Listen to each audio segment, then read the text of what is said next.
حسن التأمل بالإله وصال كالجمال يرى ويقلب نبعه كالقرب حين دعاء أم تداعب طفلها وتضمه أملا كما حاجاتنا منا إليك نريد يا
Assalamu Alaikum. Hello everyone, I am Husna Jolay and thank you so much for clicking on this video.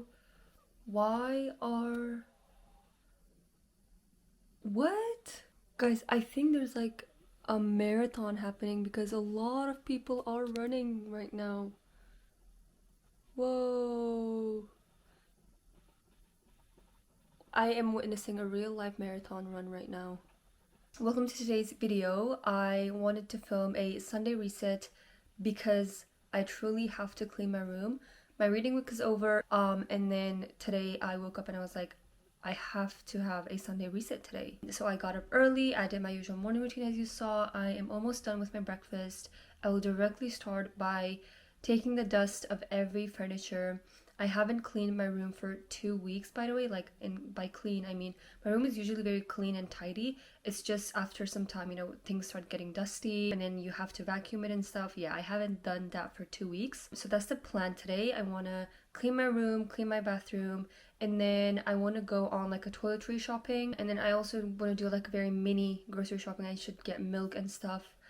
And then tomorrow is Monday, which means back to school, back to uni for me. Reading week is officially over today. So for the new week, I will also be making the weekly bullet journal spread. And most importantly, I'll be taking an everything shower, inshallah. So that's the plan for today and the plan for today's video. I hope that you guys will enjoy it and I hope that it will be a productive day. The weather is right now, because when I got up, it was like pouring and that low-key like decrease my motivation, but now it is perfect blue skies, a beautiful sunny day in London, and I haven't been out for like a week, which is crazy. Like I haven't seen people for a week, so today that little shopping spree will heal me.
I'm out of breath. It is currently 2 p.m. and it's quite early and I'm almost done with half of my tasks. All I have to do is just cook, take a shower, bullet journal. Only 3 of those and then we're done, inshallah, with our Sunday reset. People are passing. Anyways, so I actually knew this sort of international supermarket, and I think it is Muslim owned because most of the products are halal and they have a halal butchery in the supermarket. So today I got my chicken breast from there. I got half a kilo of chicken breast, which I'll be cooking in a bit. Usually I get it from Sainsbury's. They have a halal chicken breast, or like just halal butchery brand called Tariq Halal. But today I wasn't gonna go to Sainsbury's. I went to the center of the town, and there are like a lot of stores and grocery markets and like some real good stuff. Basically in that store I found a lot of Turkish goodies, like Turkish snacks and Turkish, I don't know, food, like everything Turkish, and I felt like I was home. It's crazy because I'm not even Turkish, but because I lived there for like a decade, it feels home. And whenever I see someone talking in Turkish, I look at them, I'm like, oh, he or she knows Turkish. Anyways, so what I got is obviously International Supermarket's bag color. Are we even surprised? Okay, so my mom, she makes Turkish spring rolls. The English name is called spring rolls, but the Turkish name is sigara böreği.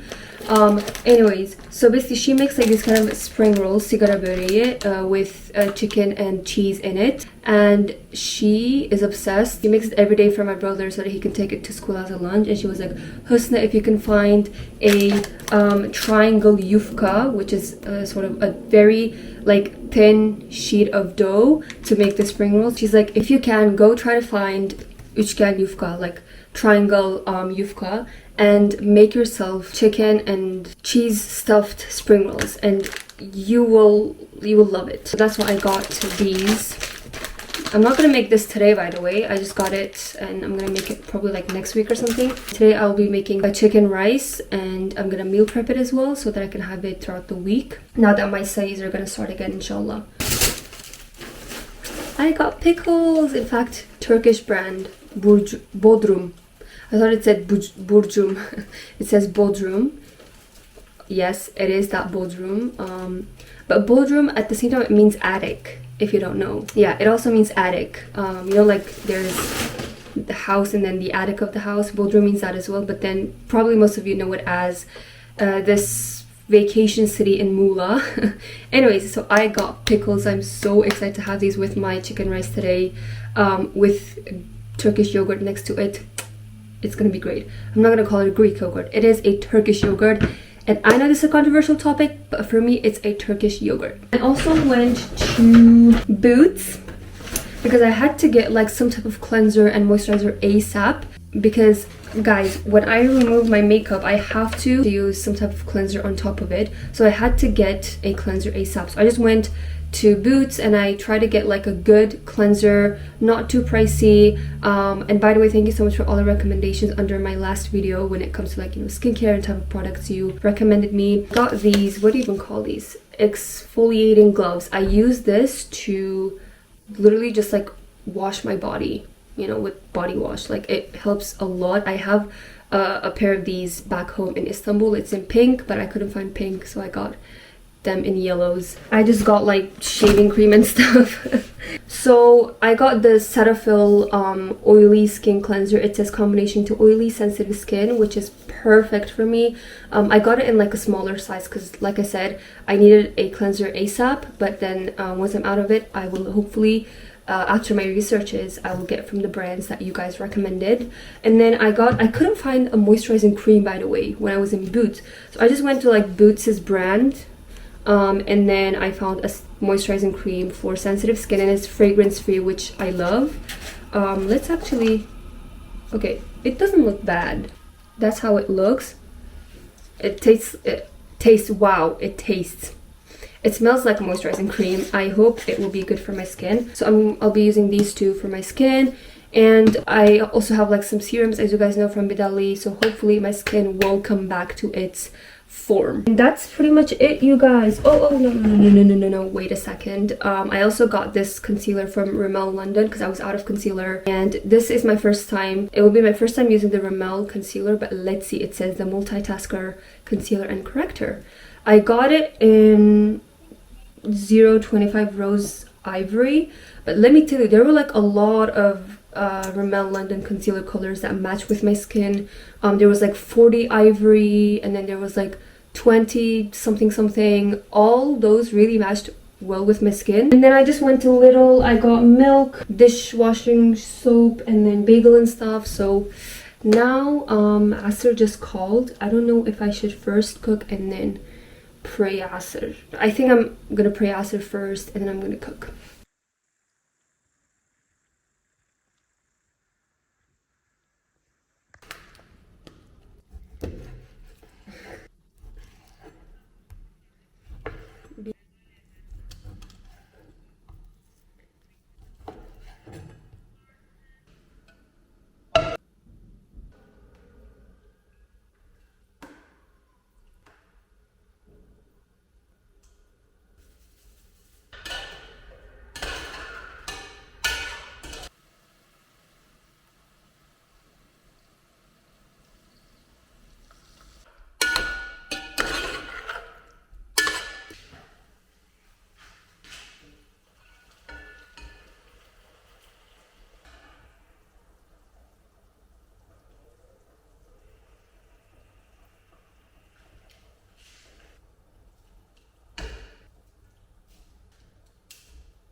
Finally, after 2 hours of being in the kitchen, I am back in my room and my meal is ready. I'm having like a super late lunch. I am literally famished. So I cannot wait to have this. We only have like 2 minutes. Okay, that's 4. Yeah, 2 minutes left for Maghrib. But I want to do like at least a taste testing before Maghrib. So let's taste test. Also, as you guys saw, I made a whole pot of chicken rice and chicken, so it will last me good for this week as I have classes. And I directly sent the picture of my meal to our family group, and Ilham, my brother, he's like, mashallah, mashallah. Okay, anyways, it's time to dig in because this girl is hungry. She's hungry. Okay, let's go. Bismillah. That's good. It's good. Let's taste the chicken as well. Bismillah. Yum. I also got pickles from the market, as you guys saw. Let's taste the pickles as well.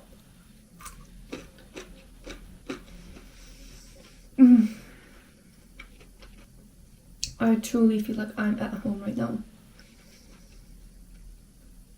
My mom makes the best rice. She can also make the pulao, like the sort of, I call it the Central Asian rice because Afghan people call it an Afghan rice, Uzbek people call it an Uzbek rice, and then Kazakh people call it rice, like pulao. So my mom makes the best pulao with obviously like beef meat, but I can't cook beef meat. I'm not that professional right now, so I make the pulao with chicken meat, you know, chicken breast. And then we always have my mom's pulao with yogurt and pickles, and it tastes so good.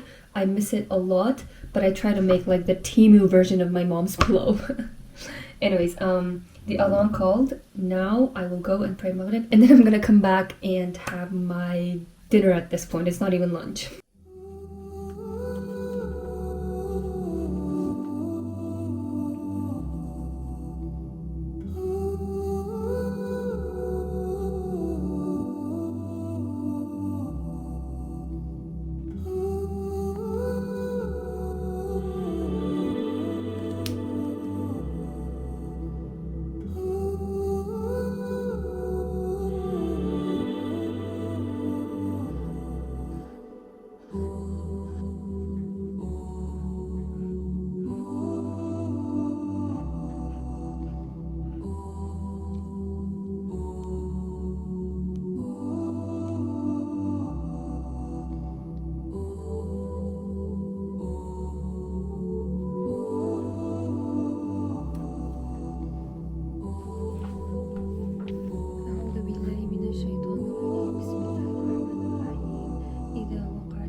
just washed my dishes left from lunch, and now finally the moment has arrived. Time to take an everything shower.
أعوذ بالله من الشيطان الرجيم. بسم الله الرحمن الرحيم. الحمد لله الذي هدانا لهذا وما كنا لنهتدي لولا أن هدانا الله، والصلاة والسلام على سيدنا ونبينا محمد وعلى آله وصحبه أجمعين. أما بعد. Assalamu Alaikum wa rahmatullahi wa barakatuh. Guess who's back with the Tafakkur sessions?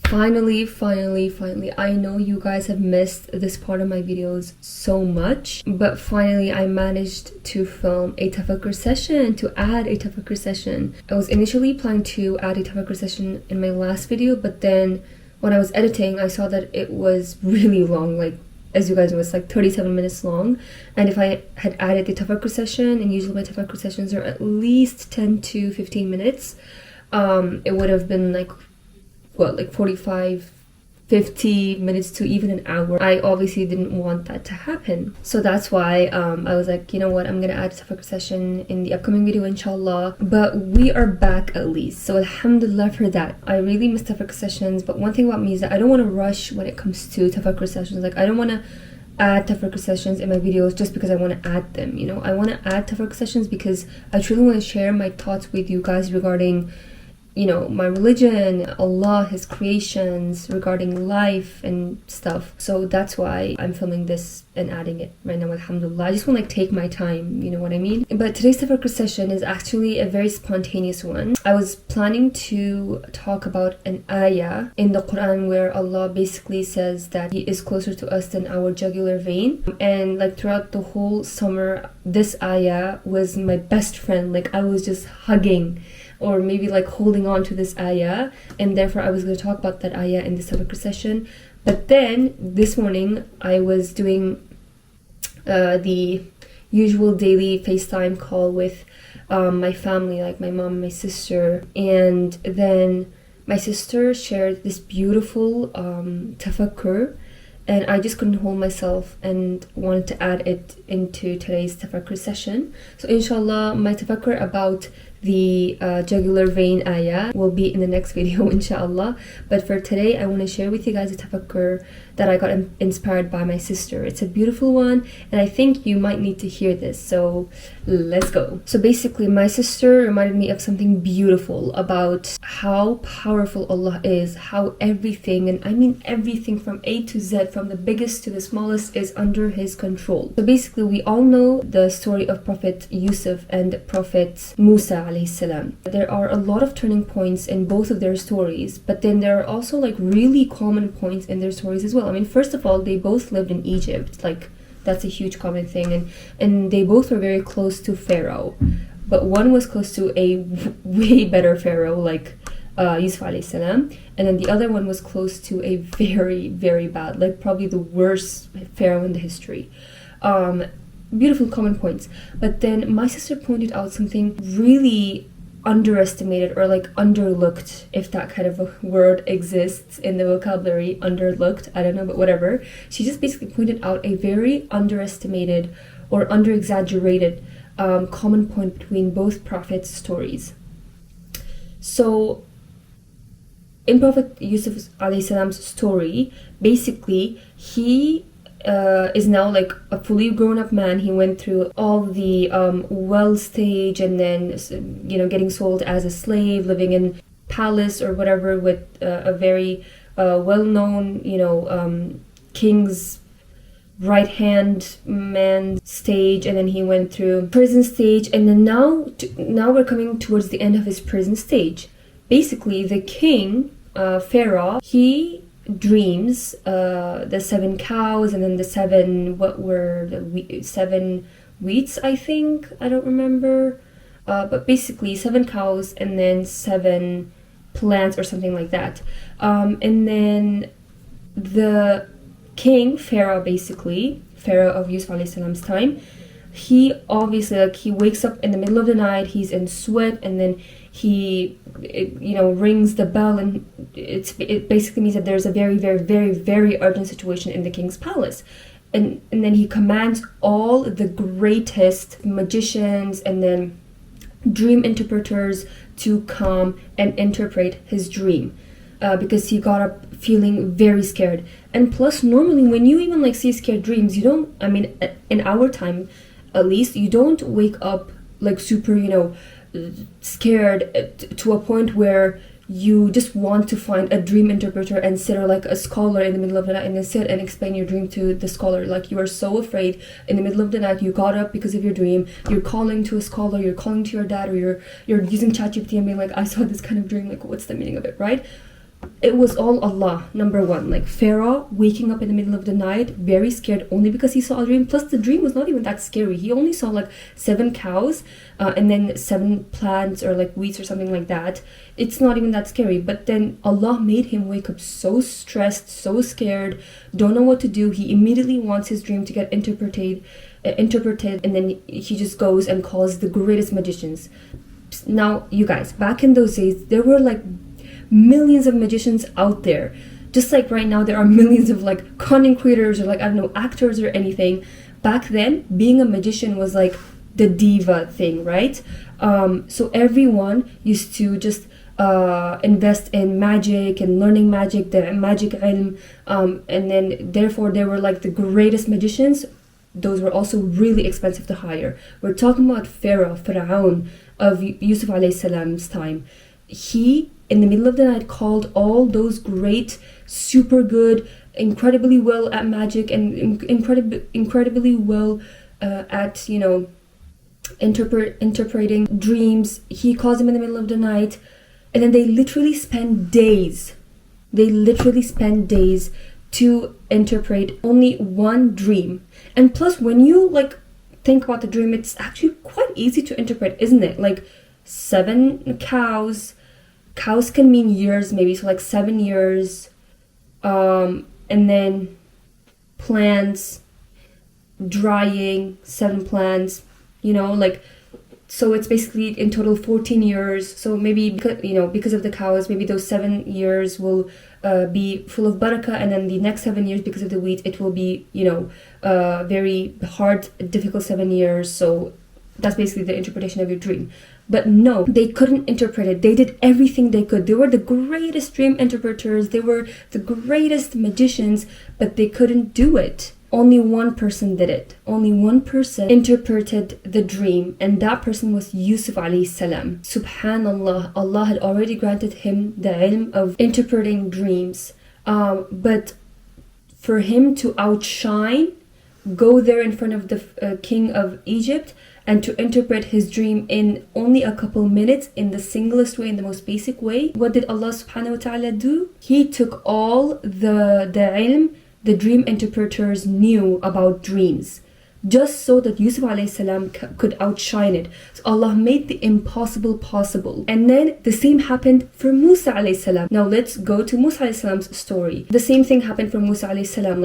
He was a baby, he was thrown in the river, and then our mother Asya alayhi salam took him. He grew up in Pharaoh's palace, castle, and then he killed someone. He ran away, he got married, he lived there, he made children, and then when he was going back to Egypt, he saw the fire in the mountain, Allah revealed himself, and then he was basically chosen as a prophet, and all that stuff. We're coming to the part where he has now reached Egypt, and he is about to face Pharaoh. He already has his brother Harun next to him. He's going to help him with this, delivering speech to Pharaoh and stuff. Anyways, so the big day comes. He revealed himself to Pharaoh. He revealed Allah's message to Pharaoh. He warned Pharaoh, and then Pharaoh said, okay, then if you think that you are a prophet and your God is the greatest and he can do anything, then what about a battle between you and my greatest magicians, the greatest magicians not only in Egypt but also in the entire world? You're going to fight against them, and then we're going to see who's real and who's fake. And then finally the big day arrives. Musa alayhi salam is about to battle with the greatest magicians. What happens there? The same thing that happened to Yusuf alayhi salam and the dream interpreters happened to Musa alayhi salam and the magicians. We are again talking about the greatest magicians. They know everything and anything. They can literally make the most unusual stuff happen through magic. They know that the ilm, magic is real, guys, come on. And they knew the greatest of magics and poisons and those kind of stuff. And then on the other hand, there was Musa salam only with his stick and his rub, which was more than enough for him. So first the magicians showed their tricks, their talents, I don't know how to say this, to Musa salam, to Pharaoh, and to entire crowd that were watching this battle. And then obviously they did some great stuff. Pharaoh was so happy, he was so impressed. In fact, they did the best they've ever done in that battle, the great magicians. And then now it was Musa alayhi salam's turn. What did he do? He listened to Allah's command. Allah said, throw the stick, it will turn into a huge snake, and the snake will swallow whatever the magicians created at that moment through magic. And then that happened. Okay guys, this is editing Husna. I know I look, oh my god. I have kept my water bottle behind my iPad so that I can film this. Okay, now it's like my thermos being a tripod. Anyways, so I have to add this part as well. I was just editing my tafakkur session of this video, and about the verses where Allah commands Musa alayhi salam to throw his stick so that it can turn into a snake. I don't know how relevant this is to tafakkur session. This is more of like a Quran journal session at this point, because I'll be explaining you guys about the verses where Allah commands Musa alayhi salam to throw his stick so it can turn into a snake. So it is Surah At-Taha from verses 17 to 21. I actually saw this from a very recent reel that I came across on Instagram. A very young boy. He usually posts these kind of reels where he explains very short, he shortly explains verses in Quran and the words Allah has chosen, the Arabic words Allah has chosen to explain the story or the message in the Quran. And in that reel, he was explaining the verses where Allah commanded Musa alayhi salam to throw the stick so it will turn into a snake. So the first verses where he commanded was Surah At-Taha from 17 to 21. And Allah says, أعوذ بالله من الشيطان الرجيم فألقاها فإذا هي حية تسعى. So it basically means so he threw it down and thereupon it became a moving snake. So here Allah, the part where Allah says it became a moving snake is hayyatun tas'a. Hayyatun tas'a. So hayyatun means moving, living snake, which proves that it was not just so let's say this is the snake and Musa threw it, so it just didn't it wasn't just only snake, it was actually moving, and maybe even maybe it was moving its head as well. So it was a real miracle. It was not just there laying down, it was actually moving. So that's why Allah has added hayyatun. And then tas'a, it was not only moving, but it was making tas'a. Subhanallah, the word Allah has chosen, tas'a, snake sound. And then in the part where Allah again commands Musa alayhi salam to throw his stick so it will turn into a snake, because there's Fir'aun and then the magicians. It is in Surah Al-A'raf, verse 107. Again, أعوذ بالله من الشيطان الرجيم. فألقى عصاه فإذا هي ثعبان مبين. It means, so he threw his staff and suddenly it became a serpent manifest and clear, like a snake. And again, he says the same verse in Surah Ash-Shu'ara from 32. فألقى عصاه فإذا هي ثعبان مبين. The same exact verse. And then again, Surah Ash-Shu'ara verse 33, he says وَنَزَعَ يَدَهُ فَإِذَا هِيَ بَيْضَاءٌ لِلنَّاظِرِينَ. It means, and he drew out his hand and it was white for the onlookers to see. We're not going to focus on the white hand, we're just going to focus on the snake. So in the second verse where Allah mentions about the snake turning into stuff, he didn't use the words where he used in the first snake turning into snake situation. In the first one, Allah said hayyatun tas'a. He threw the stick and it turned into a moving snake. Hayyatun tas'a. But here he talks about that part using, like, you know, it's the same exact thing that's happening, but he is using different words, way different words. Like he says thu'banun mubin. This means that this time the snake was even greater than the first time. You know, the first time he threw the stick and it turned into a snake, that snake was like a normal hayyatun tas'a, and then this one is thu'banun mubin. So it means it is a huge snake and it can also swallow. Thu'ban. Now here I will want you to say out loud with me. Thu'ban. So when you're saying thu'ban, your tongue, it goes backwards and it kind of represents the act of swallowing. Subhanallah. Because why? When I'm saying this, by the way, I'm looking at myself. I'm gonna look at camera. Because why? The second time when he threw the snake in front of all the people and magicians and Fir'aun, the snake was the biggest ever.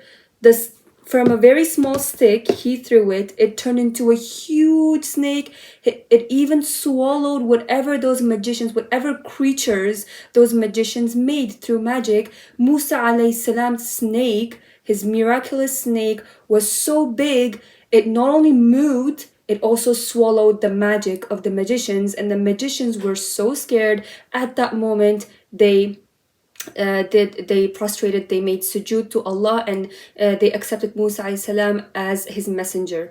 Subhanallah, like the way Allah uses words, he could have used the same words in the second occasion. You know, it's the same thing. He's basically throwing the stick and it turns into snake, but no, it's a greater snake. He has to mention that. He's the one who's making the miracle. So he said, hiya thu'banun mubin. Thu'ban.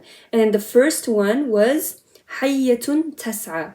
SubhanAllah, I want to add this part because it's crazy. I want you guys to truly like get the message out of this tafakkur session. Like it's big thing, you guys. It's really great.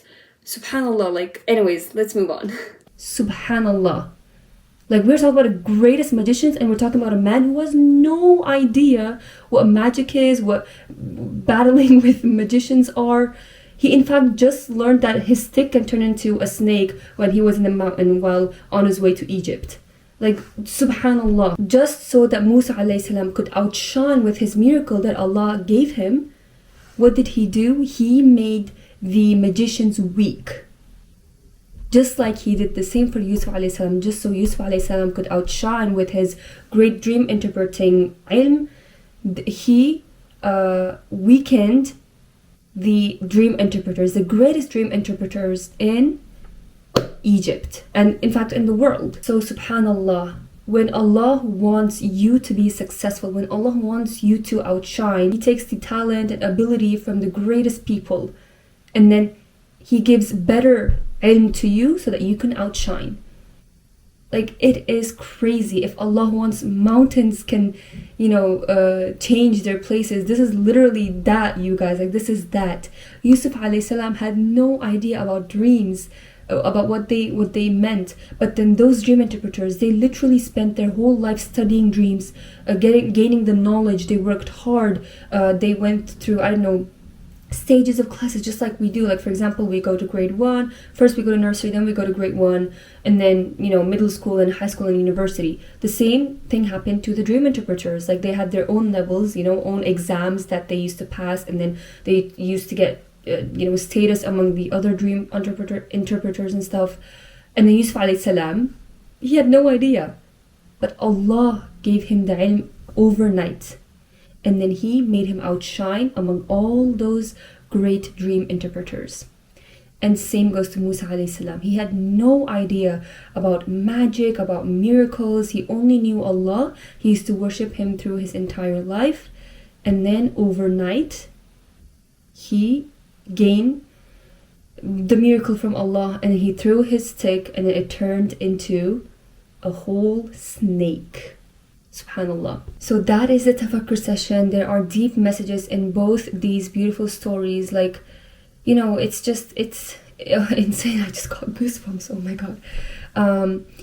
If you are going through some type of exam or some type of, you know, situation where you are doubting yourself, where you don't have confidence in yourself, where you don't believe in yourself, don't forget that as long as you know what you are doing, or you sincerely want to achieve, not because you want to brag about it or you want to show it to people, but because you want first Allah's pleasure, and second because you just want to do something for yourself, you want to be proud of yourself, trust in Allah. He will help you achieve in that field, in that situation. He will make impossible possible, and everything is under Allah's control. Like, subhanAllah, I always keep that in my mind, especially after moving to London. You know, sometimes I struggle with my assignments, sometimes I struggle with my payments, sometimes I struggle with, you know, other stuff, and then I go like, wait, okay, I know that the staff in university, in different departments of my university, or my professors are great people. Like, it was not easy for them to come to that point of their life, to that level, you know. They went through a lot of hard work, but then I'm also trying my best, and I'm gonna deal with them. I'm gonna discuss the situation with them. I'm scared of myself. I'm not very good at talking. I'm not very good at, you know, expressing my thoughts, but then Allah is controlling their brain at the end of the day. You know, like, sometimes we forget that. So that was the tafakkur session of today's video. Thank you, and shout out to Dina for inspiring me with today's tafakkur session, because I really needed to hear that. You know, this morning when Dina shared this, I just went like poof, and I was like, oh yeah, Dina, you just pointed out something really interesting, you know. But yeah, I hope you guys enjoyed this video. I hope this tafakkur session healed you or helped you with whatever you're going through in your life. May Allah make it easy for you. May He make it easy for all of us. Also, please keep our brothers and sisters in Sudan who are under oppression in your du'as. Like, truly, you guys, the videos are so disturbing. Like, sometimes when I'm just sitting, they come into my mind, and the videos that I watch about them, and I just go like, Ya Allah, please help them. And the same goes to people of Gaza, people of Palestine, people of, I don't know, like people of Congo, people of basically whoever that is going through oppression and they can't use their voice, they're going through a silent oppression. May Allah be with them, make it easy for them, help them, make them a way out, and protect them and bring peace to their lives. Ameen. Stay safe and blessed. May Allah protect you all. Ma'asalama. Bye.